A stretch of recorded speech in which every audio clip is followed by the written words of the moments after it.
Mangga Besar, Jakarta Pusat saat ini ditutup setelah ramai beredar foto pertemuan Firly Bahuri dan juga Syahrul Yassin Limpo. Kalau kita melihat kasusnya, saudara, penyelidikan sebenarnya dimulai saat Ditreskrim Sus Polda Metro Jaya menerima pengaduan masyarakat pada tanggal 12 Agustus 2023 terkait dengan adanya dugaan tindakan pidana korupsi yang dilakukan oleh pimpinan KPK saat menangani perkara di Kementerian Pertanian.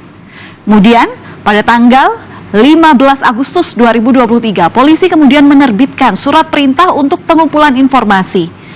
Di tanggal 21 Agustus setelahnya, surat perintah penyelidikan pun diterbitkan oleh polisi. Penyelidikan dimulai dan pada tanggal 24 Agustus hingga 3 Oktober 2023 dilakukan serangkaian kegiatan klarifikasi dari berbagai pihak. Polda Metro Jaya pun akhirnya menaikkan status perkara dugaan pemerasan oleh pimpinan KPK terhadap mantan Menteri Pertanian Syahrul Yassin Limpo ke tahap penyidikan. Keputusan menaikkan status perkara ini diambil setelah polisi melakukan gelar perkara pada 6 Oktober lalu dan setelah memeriksa Syahrul Yassin Limpo sebanyak 3 kali.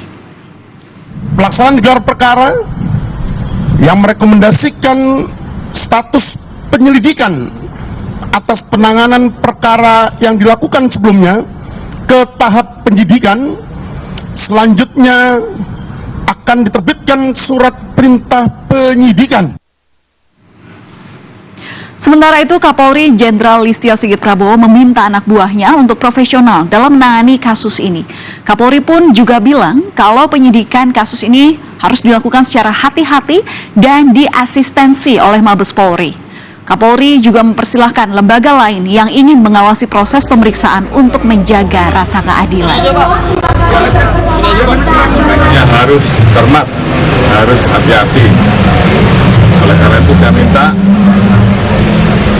tim dari Mabes untuk ikut turun mengasistensi sehingga di dalam proses penanganannya menjadi cermat, karena kita tidak ingin